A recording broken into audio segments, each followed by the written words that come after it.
The test is in 4-part, Part 1, Part 2, Part 3, and Part 4. Now look at Part 1. Part 1. You'll hear a conversation between a student and the coordinator of the Student Service Centre.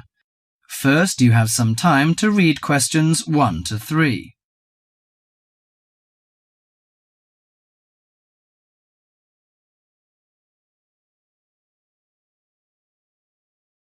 Now listen to the conversation and answer questions 1 to 3. Hi, sit down please. How can I help you? Thank you. I'm a student in the sociology faculty. I'm coming to ask for some information about renting a room in the college or near the campus. My name is Sarah. Yes, Sarah. How long have you been here in Sydney? You are not new, I suppose. No, I'm in my 2nd year. I came to Sydney 18 months ago from Korea. Where are you living now? I live with my aunt in my cousin's room. It's pretty nice to live with my relatives, but unfortunately my cousin has finished his term and is returning from Britain next week. I have to rent a room for myself. Yes, it sounds a little unfortunate, but I suppose it's a good chance for you to have a deeper understanding to real world. I hope so. Well, what sort of thing are you looking for? What we provide ranges from shared flat to homestay. And of course we have houses with gardens if you like. No, the house with a garden is obviously out of my price range. Shared flat is not bad, but I prefer a homestay. I enjoy the feeling of living with the family. When do you plan to begin the rent? Next week, you just said? No, my cousin is arriving by next week, so I hope to move out by this weekend. This weekend, okay. The main area we deal with is around the university. Around the university, aha. Do you have anything near the northern gate of the university? You know, the sociology faculty is near the northern gate.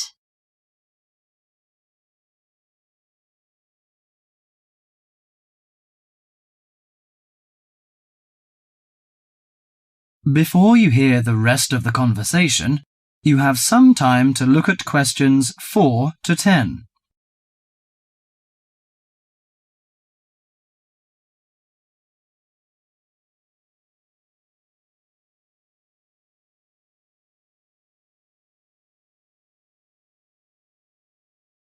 Now listen to the conversation and answer questions 4 to 10.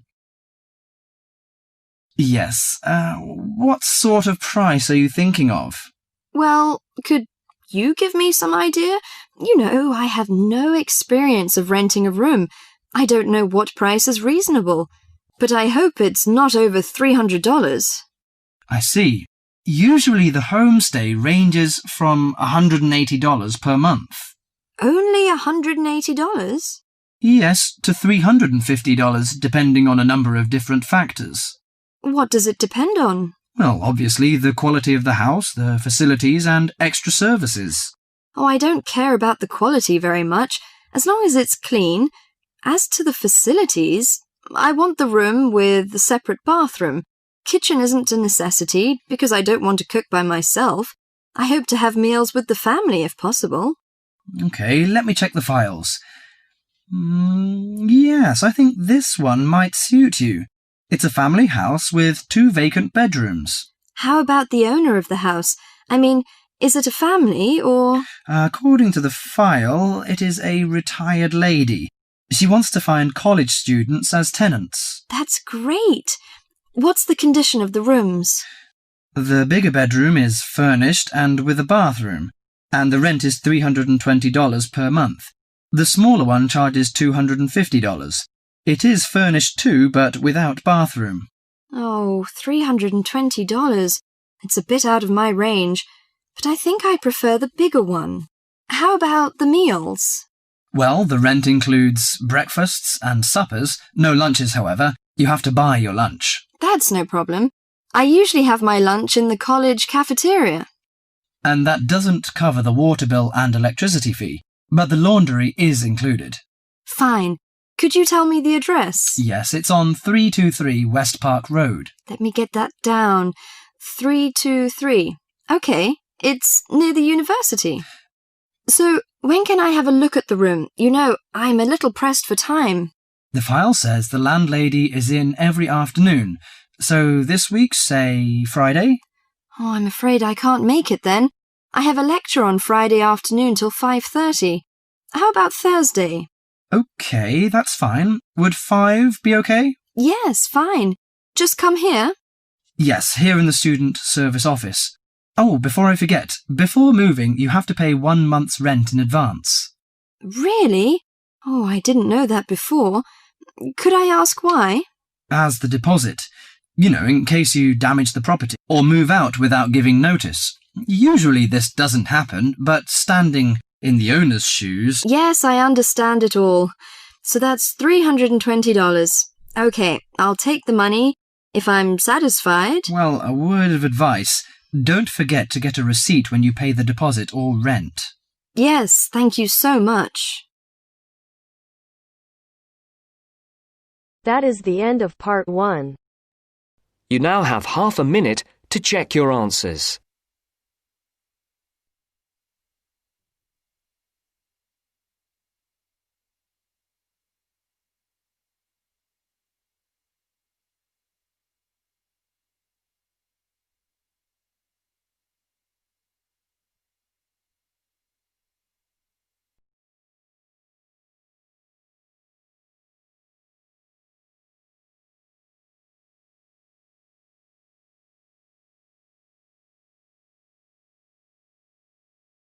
Now turns to part 2. Part 2. You will hear a talk about societies and events at a university. First, you have some time to look at questions 11 to 16.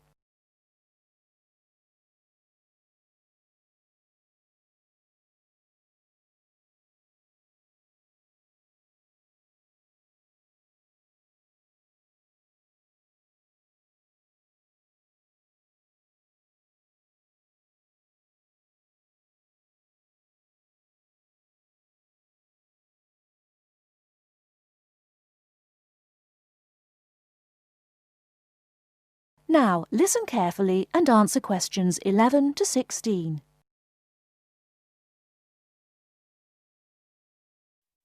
Hi, and welcome to the Students' Union. You've all been here a week now, and hopefully you're finding your feet.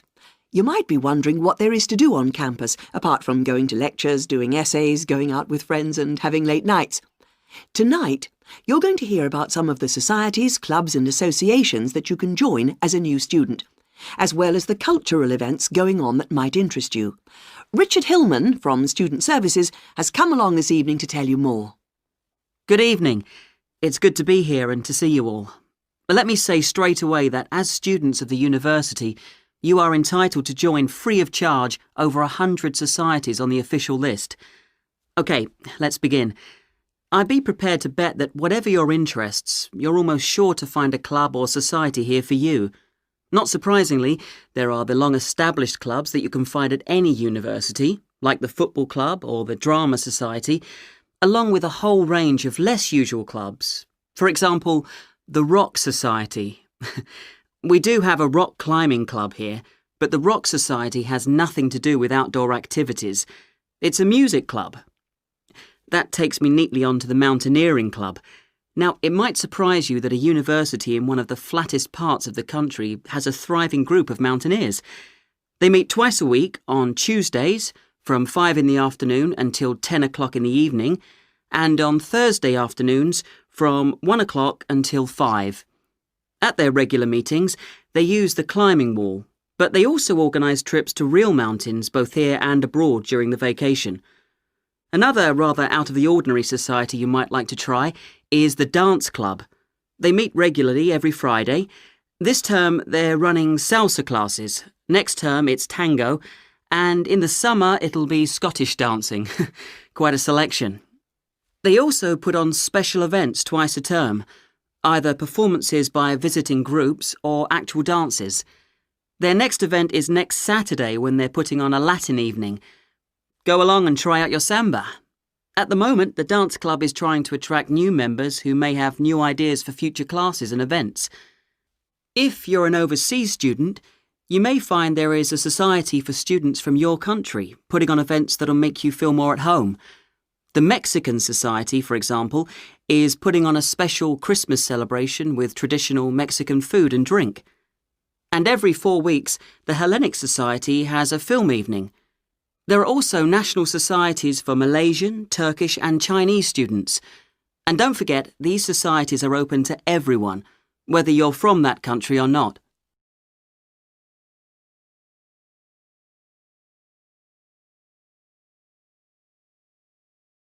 Before you hear the rest of the talk, you have some time to look at questions 17 to 20.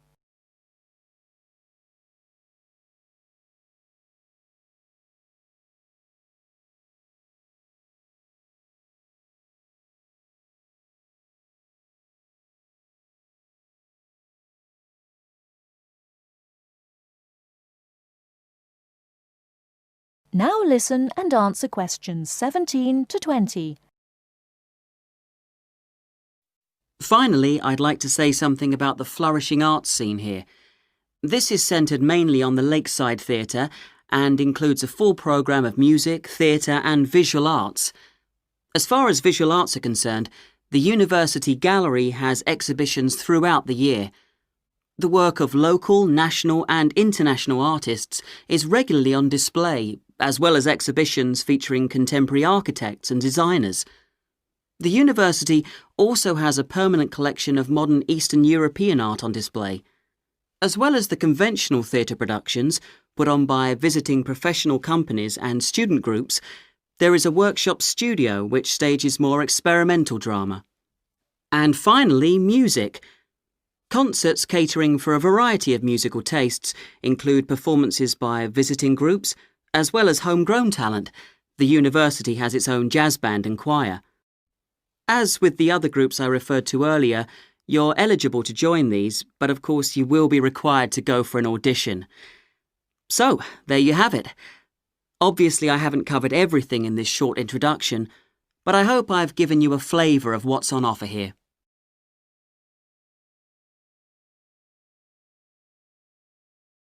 That is the end of part 2. You now have half a minute to check your answers.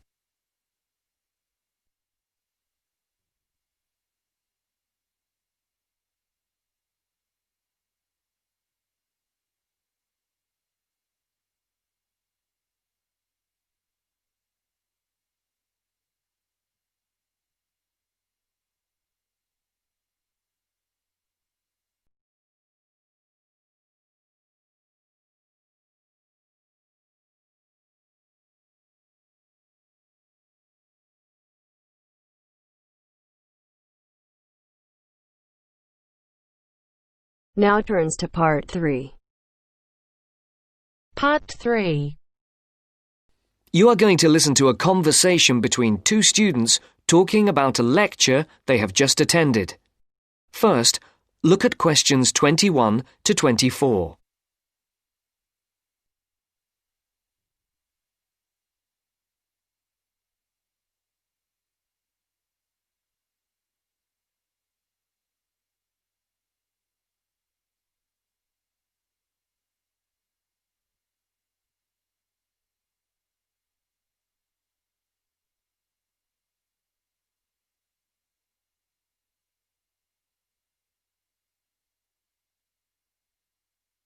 There are 4 alternative answers, A, B, C, and D, for each question. Decide which alternative is the most suitable answer and circle the appropriate letter. Henry, don't you think Dr. Adams' lecture was really very good? He could talk about the telephone directory and make it interesting. All his lectures are like that, Astrid. He's just one of those people. I wish we had him as our tutor. I bet you that he is very demanding, though. Boris is in his tutorial group and agrees that he is a brilliant lecturer, but he puts them under a lot of pressure. But don't you think that's good? Perhaps. but I am glad to have Dr. Adams as a lecturer. He's interesting and rather funny and puts just the right amount of pressure on people. Did you take lots of notes in the lecture? Yes, actually I did. In fact, several pages. I didn't think I had taken so many. I was that busy listening to what was being said that I didn't take many notes. Can I photocopy yours? I don't think that's such a good idea. You won't be able to read my handwriting, and sometimes I write them in English and sometimes in Arabic. Oh, let's have a look. Wow! Your notes are so neat. There's not much Arabic. There is on this page. Oh, yes, there is. Dr. Adams would be pleased to see this, especially given what he was talking about. Don't you keep careful notes? Sometimes. It depends on the lecture. I don't think I'll forget Adams's lecture today, but some of the detail will fade. Before the conversation continues, look at questions 25 to 30.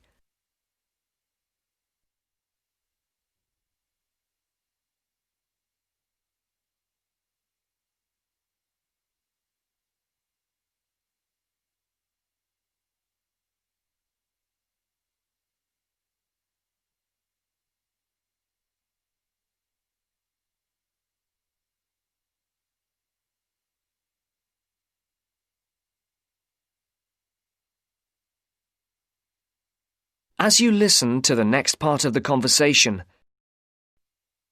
I type up everything afterwards so you can have a copy then and you can fill in anything I have missed. I'm not so good on the broader concepts. I'm better when it comes to detail. just what Adams was talking about. Well, I am definitely a detail person. I need to have everything written down before I can get the concepts clear in my head. As you listen to the next part of the conversation, write no more than the complete opposite. For questions I find all the 25 detail to clutters 27, up my mind, and I get and very for questions frustrated, 28 to which 30, was just what he was on write about. no more than two He mentioned words the book he'd for written. each answer. He mentioned several. The one on space and the individual? Yes, called MySpace. It's on the book list. So it is. I think I'll get that out of the library or get my own copy. Did you get what he said about spatial awareness? I didn't really. Yes, it was fascinating. I can't be as eloquent as Adams was, but I know several people who are frighteningly intelligent, but they have difficulty reading simple directions, even when getting to places that they know very well. I find that difficult to understand. Everyone learns the way to walk to the shops and things like that. You mean just the way people learn spelling? You know, people misspell words, make mistakes in countless areas of their lives, and going in the right direction is just the same. Remember what Adams said about the number of people who cannot tell left from right, north from south, and so on? Do you know which way is north? It's, that way. You see? I couldn't have told you that. Really? I haven't a clue which way is which. That's why I'm always getting lost when I go out on my bike, and put me in a completely new place and I am totally lost. What about maps? I'm hopeless at reading them.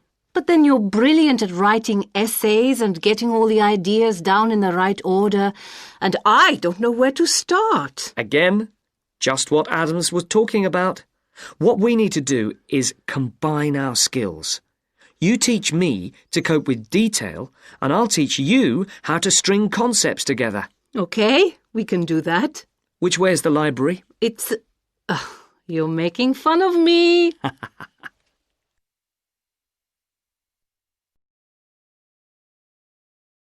That is the end of part 3.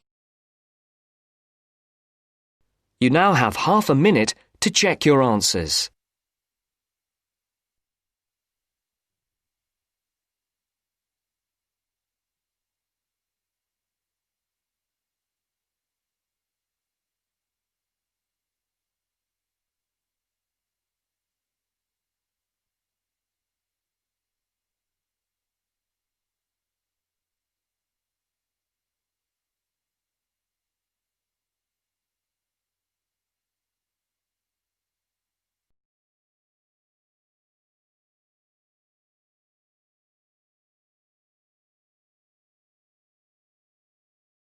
Now turns to Part 4. Part 4. You are going to listen to a lecture on language learning. First, you have some time to look at questions 31 to 40.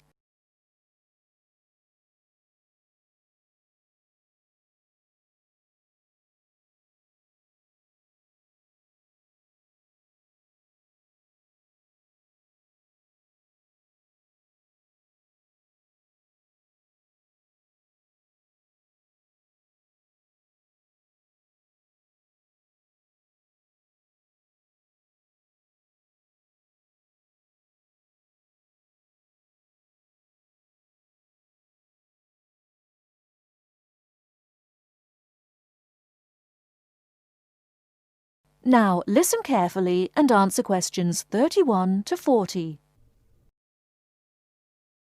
This is the first in our series of lectures on language learning. The topic I'd like to deal with today is what makes a successful language learner? There's been a lot of research into what makes some people learn a language faster than others. In this lecture, I'll summarize the main findings of the research into the subject. There are many factors that influence how quickly one learns a foreign language, of which exposure to the target language seems to be one of the most important factors to consider. It's this factor which determines the speed of learning a language, especially among those people who learn a foreign language outside the classroom. There are more people who did not learn a second language or a third language in the classroom, and I think that understanding how learners successfully learn languages without the help of a teacher can provide us with the key to how to become a successful language learner. Let's look then at the characteristics of a successful language learner. Motivation seems to be one of the key factors. Research into motivation has identified two main types: instrumental motivation and integrative motivation. Instrumental motivation is the kind of motivation that encourages people to learn a language for practical reasons, such as getting a job or passing an examination. Learners with this kind of motivation intend to use the target language as a tool or instrument to help them achieve a goal. Integrative motivation is what encourages learners to learn a language in order to communicate and socialize with others who speak the language. The primary aim for learners with integrative motivation is to use the language to integrate and identify with the community that uses the language. Immigrants, or people who are married to speakers of another language, are motivated in this way. Although most people have mixed motivation, research into language learning and acquisition suggests that integrative motivation produces much better results and is an important characteristic of successful language learners. Personality is another important factor in language learning. One does not need to be an extrovert to learn a foreign language, but willingness to experiment and take risks is essential. Introverted or anxious learners who are afraid of making mistakes find it harder to learn a language. Good language learners will try to experiment with different ways of learning vocabulary or grammar until they find the way that suits them best.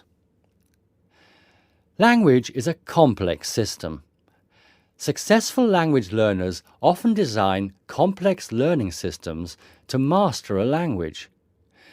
They think about how they learn and organize their learning accordingly. They develop their own learning style and use a range of learning skills such as efficient revision techniques, systems for learning and organizing vocabulary, the ability to monitor their own speech, and the ability to plan their learning.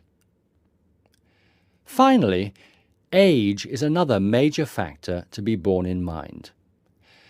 Children seem to be in the best position to learn a foreign language rapidly and with the best results. Older learners can also be very successful and become proficient at using a language. Adult learners who make decisions about their learning and are independent of the teacher, who are analytical and aware of how they learn, and who take responsibility for their learning, stand a very good chance of learning a foreign language successfully. That is the end of part 4. You now have half a minute to check your answers.